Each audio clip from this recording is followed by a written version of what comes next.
93,000 फौजियों ने सरेंडर किया। गिनीज बुक ऑफ रिकॉर्ड में नाम दर्ज हो गया। इससे बड़ा सरेंडर दुनिया में कोई नहीं। और कहते हैं, और ये गधे कहते हैं कश्मीर ले लेंगे यहां पर।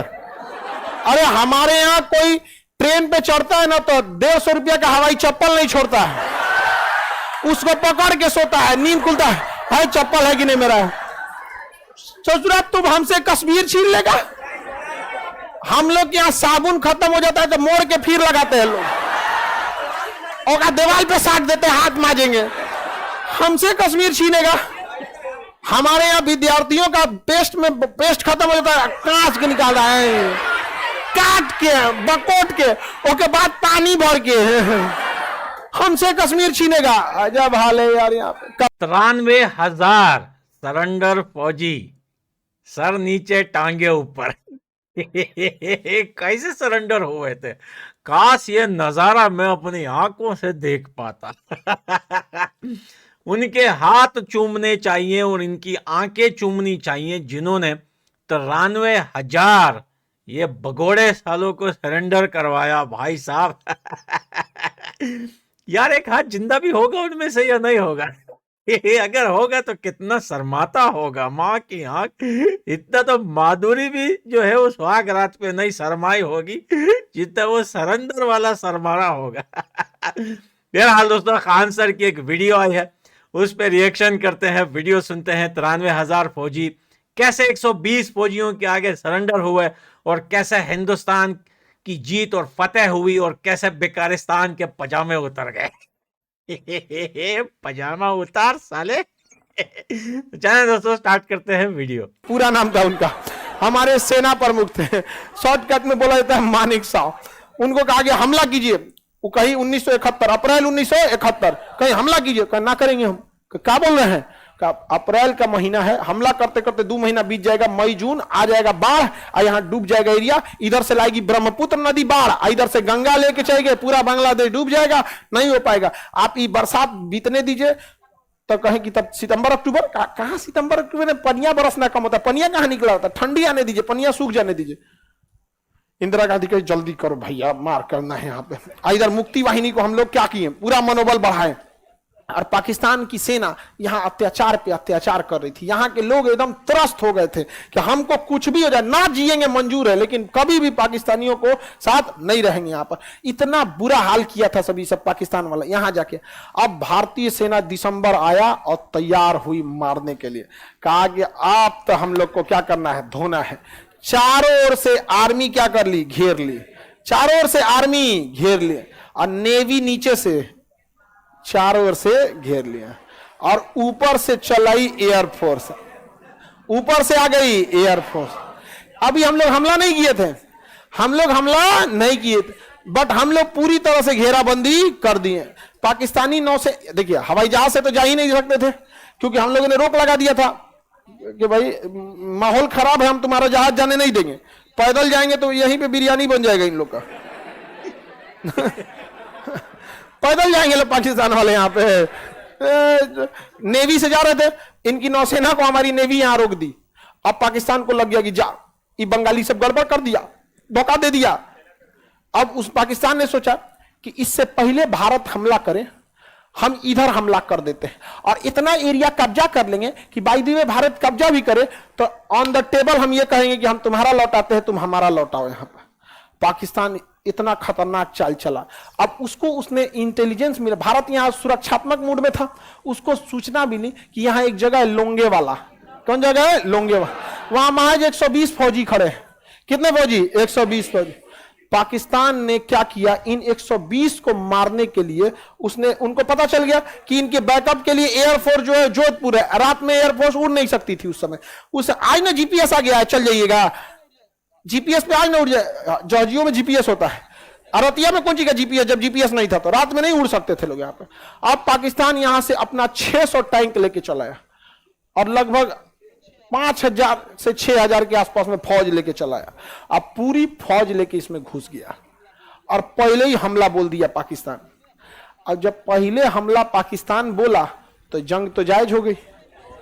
अब कौन कह सकता है पहले हमला किसने किया? पाकिस्तान। अब जंग तो हमारी जायज हो गई। अब जंग नहीं लड़ेंगे तो बुजदिल कहलाएंगे। मार के गए हो तुम। पहले मारते तब ना हमको आप कह सकते थे कि हमने हमला किया। हम तैयारी कर रहे हैं, तुम कौन होते हो करने वाले? हम अपने देश में सेना का मोबिलाइजेशन नहीं करेंगे। अब तो जंग एकदम जायज हो गई। अब भारत ने ठोक दिया इधर से जंग, मार धर धर धर धर पाकिस्तान का उड़ाना, राज्यपाल का घर उड़ा दिया गवर्नर हाउस उड़ा दिया, यहाँ पे उड़ा दिया भारत सरकार। अब बता के उड़ाया था कि आपका घर उड़ा देंगे, हट जाइएगा। ये होती है हम लोग की इंसानियत। हमें आपसे झगड़ा नहीं है, मारने बता के मारे थे हम लोग, कल उड़ा देंगे आपका गवर्नर हाउस। अब बता के मार, गवर्नर खाली कर गया, अब मार दिए लोग यहाँ पे, अब चलिए अब नहीं मारेंगे यहाँ पे। समझ आएगा कि नहीं? इतना जवाब, हमें दुश्मनी नहीं है उनसे, हमारी जमीर की लड़ाई है यहाँ पे। तो पाकिस्तान इधर से क्या होने लगा, आ गया यहाँ पर। और ये एरिया में हमारे कितने जवान थे? 120। कितने जवान? 120 जवान थे। अब इन 120 जवान कभी लड़ नहीं पाएंगे। वहां पे 100-150 से ज्यादा टैंक थे सब, मतलब पूरी 600 की टैंक बटालियन थी। आगे फ्रंट पे कितनी थी? 100। अब हजारों फौज, और रात में कैसे लड़ पाएंगे? तो मेजर चांदपुरी थे, मेजर चांदपुरी। मेजर चांदपुरी को आदेश दिया गया कि पीछे हट जाओ। क्या हो जाओ? पीछे हट जाओ। तब तक मेजर चांदपुरी किसी को पाकिस्तानी इंटेलिजेंस को पकड़ लिए थे। कहे बताओ तुम्हारा इरादा क्या था? तो बताया कि रात में ये लोग जोधपुर तक घुस जाएंगे, जोधपुर एयरपोर्ट कुछ नहीं कर पाएगा, जोधपुर एयरपोर्ट तबाह कर देंगे, क्योंकि रात भर ये लोग टैंक लेके चले जाएंगे और इस एरिया को कब्जा कर लेंगे। अब बाद में अगर भारत बांग्लादेश कब्जा करता है तो इस एरिया के नेगोशिएशन पे वो छुड़वाएंगे। चांदपुरी कहे कि हमारा पीछे हटना ना, पीछे ना हटेंगे हम। तो उस ऊपर हाई कमान से आदेश आ रहा, तुम लोग 120 और सामने हजारों हैं, तो कोई बात नहीं, 1.25 लाख एक लड़ावा, तब गोविंद सिंह नाम रहता था। तो 1.25 लाख सिख लोग दे वहां पे, 1.25 लाख एक लड़ावा। अब उनको क्या किया गया इन टैंकों को रोकने के लिए? तो हमारे पास 4-5 ठो ना एंटी टैंक माइंस थे। एंटी टैंक माइंस बहुत बड़े होते हैं, जिसपे बहुत टन वजन पड़ेगा ना, 400-500 केजी का वजन पड़ेगा तब फटेगा, आदमी के दबने से नहीं फटेगा। वहां पे हाथी उथी चढ़ाइएगा तब फंसेगा। तो उन टैंक को, उस एंटी टैंक माइंस को हम लोगों ने आगे बिछा दिया। और 2-4 गो था, लेकिन उसके पिछवा ना खाना खाने वाला टिफिन गाड़ दिए लोग, खाना खाने वाला टिफिन। अब बालू में ढक दिए, थार मरुस्थल है यहाँ पे। पाकिस्तानी टैंक आई, धाम से उड़ गया। कहा है ये खब्बीसों ने तो टैंक लगा देखा है, तौबा तौबा, खब्बीस मार दिया सब हमको। फिर आगे बढ़े सब, एक और उड़ दिया गया, लाहौल वाला मार दिया यहाँ पाकिस्तान वाला। आगे बढ़ा, कूदे, क्या कूदा, मदद। अब बता पूरा बर्बाद हो गया सब पाकिस्तान वाला। कहा इनको देखो ये क्या कर रहा है सब यहाँ पे। अब उन सबको लगा कि भाई ये भारत वाले खतरनाक हो गया सब, ये जुल्म कर रहा है सब ये भारत वाला, इन खब्बीसों को बताना पड़ेगा। हम लोग को खब्बीस बोलता है, अजब वाला बदमाश। उनको कहा कि लगता है इन्हें बताना पड़ेगा, इंजीनियरिंग को बुलाओ। इंजीनियरों को बुलाया, कहा जितना टैंक है उसको निकालो। इन ससुरों को टिफिन निकाल रहा था, टिफिन। डर भी जरूरी है। 1.25 लाख जब आदेश आया था मेजर चांदपुरी को कि वापस हट जाओ, नहीं लड़ पाओगे, बावजूद वो डट गए थे, जबकि एक भी टैंक नहीं था इनके पास। और उस रात भर टिफिन उड़ाने में लगा दिया, रात भर लगा दिया टिफिन। जब भोर हुआ ना, भोर, तब पता चला ससुरा ही तो टिफिन है रे, मारो इनको। अब मारना चालू किए, तब मेजर चांदपुरी एयरफोर्स को आदेश दे दिए, जोधपुर एयरफोर्स को, कि हम अब आगे बढ़ रहे हैं। जोधपुर एयरबेस कर रहा है कि अभी भी यहां पर क्या हुआ है, उतनी विजुअलिटी नहीं है, हम उड़ेंगे तो रास्ते भटक जाएंगे, हमें 1 घंटा और चाहिए। तो 1 घंटा कोई बात नहीं, इनका ससुर इनको 2 घंटा रोक के रखते हम लोग यहाँ। मेजर चांदपुरी ने अपने पूरी फौज को बिछा दिया ज्यादा दूर तक में, और ये लोग एक बार में बोलते थे, मतलब वाहिगुरु की जय, सत श्री अकाल, जो बोले सो निहाल। अब इतना ज्यादा बोलते थे लोग, पाकिस्तानी डर गया था ना, 120 नहीं है सब, इतना तेज आदमी बोलता है। अब जो बोले सो निहाल। अब मार धर धर धर धर गोली चलाना चालू हुआ, आमने सामने की भिड़ंत हो गई, पाकिस्तानी सब मरने लगा सब, हमारे भी बहुत सारे सैनिक शहीद हो गए सब, लेकिन 120 और सामने 6000 पाकिस्तानी की फौज, और टैंक था आगे वहां पर, बम से उड़ाना चालू हुआ टैंक को। एक समय है जब पूरा दिन हो गया तो दिख गए सब की तो भारतीय बहुत कम है, पाकिस्तानी टैंकों के पीछे छुप गए सब। अब टैंक पे बम मारिएगा तो इसे झाड़ देता है, कहते बम मारता हमको, उसके लिए HEMT आते हैं, हाई एक्सप्लोसिव एंटी टैंक, उसको असर नहीं कर, तो टैंक के पीछे छुप गए सब। अब टैंक आगे बढ़ने लगे, भी लोग कुछ कर ही नहीं सकते थे, और तब तक ऊपर से पहुंच गई एयरफोर्स। अब ये लोग टैंक के पीछे छुपे थे, लाइन से टैंक लगा के एयरफोर्स आई, लाइने से उड़ा दिया, दर दर दर दर दर दर। पाकिस्तानी टैंक छोड़ के भाग गए सब, ये पाकिस्तानी सब टैंक छोड़ के भाग गए सब। आज भी वो टैंक भारत में है, वो वार मेमोरियल में रखा हुआ, छोड़ के भाग गया सब। और उनका वायरल हो गया था रेडियो पे उन्होंने बोला था कि जल्दी से रीइंफोर्समेंट भेजो, ये पाकिस्तानी मधुमक्खी की तरह हमें घेर लिए हैं सब। अब भाग गए सब यहां से। अब इधर भयानक बवाल हुआ, जोधपुर एयरबेस बच गया। हम लोगों के ऊपर से इंदिरा गांधी जो थी, मानेकशॉ ने आदेश दिया कि पश्चिमी फ्रंट पे कोई लड़ाई नहीं होगी, केवल डिफेंसिव रहना है, बस उसको बचा के रखना है। इधर धोना चालू होगा और इधर से मार धड़ाधड़ मुक्ति वाहिनी इधर से थी और इंडियन आर्मी खुल के उतर गई। कह मुक्ति वाहिनी आगे बढ़ो, हम लोग हैं तुम्हारे साथ। अब मार धड़धड़ा दी यहां पर पूरी तरह से इंडियन आर्मी, और ऊपर से एयरफोर्स पूरा तबाह कर दिया, और नीचे से नेवी मार के गर्दा उड़ा दिया। यहां पे इनकी आर्मी सब परेशान हो गया, यार इसे कहीं मारा जाता है, ऐसे थोड़ी मारा जाता। पूरा तबाही हो गया। और सबसे ज्यादा तबाही मचाया था हमारा आईएनएस विक्रांत। आईएनएस विक्रांत एक ऐसा जहाज था जिसके ऊपर एयरपोर्ट था, उस पानी वाली जहाज के ऊपर एयरपोर्ट, उसमें लड़ाकू जहाज उतरते थे सब। अब पूरा यहां लगा के खड़ा हो जाता था। अब समुद्र में एयरपोर्ट बन गया, लगा दिया पानी वाली जहाज, उसमें से जहाजें उड़ती थी।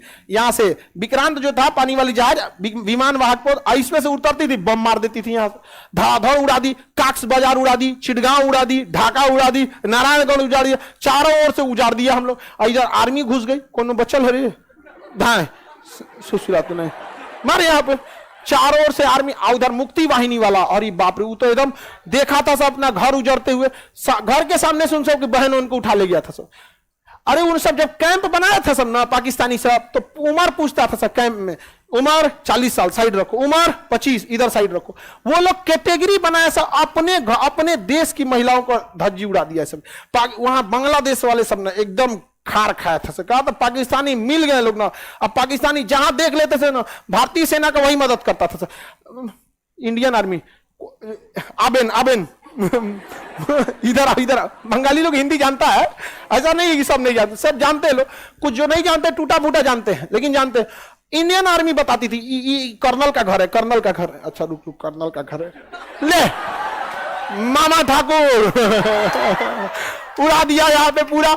अब पाकिस्तान बौखला गया। पाकिस्तान के लिए सबसे बड़ा था कि कैसे आईएनएस विक्रांत को उड़ा दो, आईएनएस विक्रांत को उड़ा दो। क्योंकि आईएनएस विक्रांत उड़ता ना तो इसमें 10,000 फौजी थे, पायलट थे, जहाज थे, मतलब बहुत एक जहाजिए कितना हैवी होता है, बम उड़ा देगा इसको तब। तो पाकिस्तान के पास एक पनडुब्बी थी पीएनएस गाजी, वो अमेरिका दिया था उसको पीएनएस गाजी, पीएनएस गाजी अमेरिका इस पनडुब्बी को दिया था। पीएनएस गाजी रवाना हो गई किसको मारने के लिए, विक्रांत, और पक्का आईएनएस विक्रांत को ये मार देती। उस समय की सबसे एडवांस पनडुब्बी थी कौन, पीएनएस गाजी। वो सोचो पानी के नीचे रहता, पता ही नहीं चलता, आके मार देगी यहाँ पे। अब बड़ा जहाज ऊपर से छुपा नहीं सकते, और अमेरिका उसको बता रहा था कि आईएनएस विक्रांत यहाँ है, जा जा जा जा जा जा, और दाहिने मुड़े बाएं। तबले भारत उस सिग्नल में सुन लिया, कहा आ बाबू आ तू आ यहाँ पे, लेकिन पता ही नहीं चल रहा था है कहां पे। और पानी के नीचे रहती है, नहीं पता चलता है। पानी के नीचे मछली पता कर लेंगे, का समुद्र में कहां गई नहीं पता कर पाएंगे। अब क्या किया जाए, अब इसको मारने की क्षमता थी आईएनएस राजपूत के पास, आईएनएस राजपूत। देखिए पीएनएस का मतलब था पाकिस्तानी नेवल शिप, जैसे बिहार की गाड़ी के आगे बीआर लिखा होता है, यूपी के आगे यूपी लिखा होता है, वैसे नौसेना के आगे आईएनएस लिखा होता है, इंडियन नेवल शिप राजपूत। क्या था, राजपूत। आईएनएस राजपूत खराब हो गया था, इसका इंजन में खराब था, अब ये आगे ही नहीं बढ़ सकता था। अब इसका विशाखापट्टनम में मेंटेनेंस हो रहा था। अब लो, अब ये का मेंटेनेंस हो रहा था, पीएनएस गाजी चल दिया। तब क्या किया जाए, नौसेना कमांड ने आदेश दिया चुपचाप कि विक्रांत को छुपा दो अंडमान निकोबार में। तो विक्रांत को कोनो अंडमान निकोबार में ले जाके लगा दिया। अंडमान निकोबार में बहुत सारा आइलैंड है जहां कोई नहीं रहता, वहां लगा दिया। जैसे नदी के किनारे आपका घाट होता है ना, तो देखिएगा नाव जहां लगती है घाटे पे लगती है, और 2 किलोमीटर दूर को ना लगा देगा तो उन्हें कोई जइबे नहीं करता है। तो छुपा दिया आईएनएस विक्रांत को, और हल्ला कर दिया कि आईएनएस विक्रांत आया है विशाखापट्टनम पे, ऑर्डर कर रहा है 10,000 अंडा, खाने वाला अंडा, क्योंकि वहां पे हजारों सैनिक रहते हैं तो खाना पीना चाहिए, अंडा चाहिए, सेब चाहिए, फल चाहिए, घी चाहिए, दूध चाहिए, मार ऑर्डर पे ऑर्डर कर रहा है। विशाखापट्टनम पे हर दुकानदार के ऊपर हड़कंप मच गया, अरे भाई चाहिए 20 कुंटल गेहूं चाहिए, 100 कुंटल अनाज चाहिए, ये चाहिए, कहा है, अरे नेवी का विक्रांत आ रहा है, विक्रांत आ रहा है, विक्रांत आ रहा है। अब पाकिस्तानी जासूस भारत में भी घूमते रहते हैं, कह रहा है पाकिस्तान में फोन करा, सुन रहे हैं विक्रांत विशाखापट्टनम आ रहा है, कहा विशाखापट्टनम आ रहा है, रुको हम इस खब्बीस को बचाते हैं। हम वो तुरंत मैसेज किया किसको, पीएनएस गाजी को, कि विशाखापट्टनम मोड़ लो। आया है विक्रांत कहां पे, विशाखापट्टनम। इस ससुरा बहला मोड़ लिया विशाखापट्टनम में। अब वहां खड़ा था कौन, आईएनएस राजपूत, मार दिया आईएनएस राजपूत किसको, पीएनएस गाजी को। अब पीएनएस गाजी उधिया गया पानी के अंदर। यहां पर सोचिए, जो इंजन जिस जहाज का खराब था उससे मार दिए दुनिया की सबसे एडवांस जहाज को। समझा गया। देखिए, मारने का तो मार दिए हम लोग पीएनएस गाजी। अब पीएनएस गाजी था किसका, अमेरिका, अमेरिका का। हमारा तो घोर बेइज्जती हो गया, अखंड बेइज्जती हो गया किसका, अमेरिका का। अमेरिका कहा कि अब इसका हम बदला लेंगे। तो पाकिस्तान कहा अमेरिका से कि देखिए हमारा बेइज्जती नहीं हो रहा है, आपका भी बेइज्जती हो रहा है, प्लीज हमको बचा लीजिए। हाँ, कल से आप ही को अब्बा कहेंगे हम। हमको क्या कर लीजिए, बचा लीजिए। तो पाकिस्तान को बचाने के लिए कौन आया, अमेरिका। अब हमारा तो पूरा युद्ध बदल गया भैया। अब हम लोग अमेरिका से कहां से लड़ेंगे, 1971 में, 1971 में लड़ाई हो रही थी।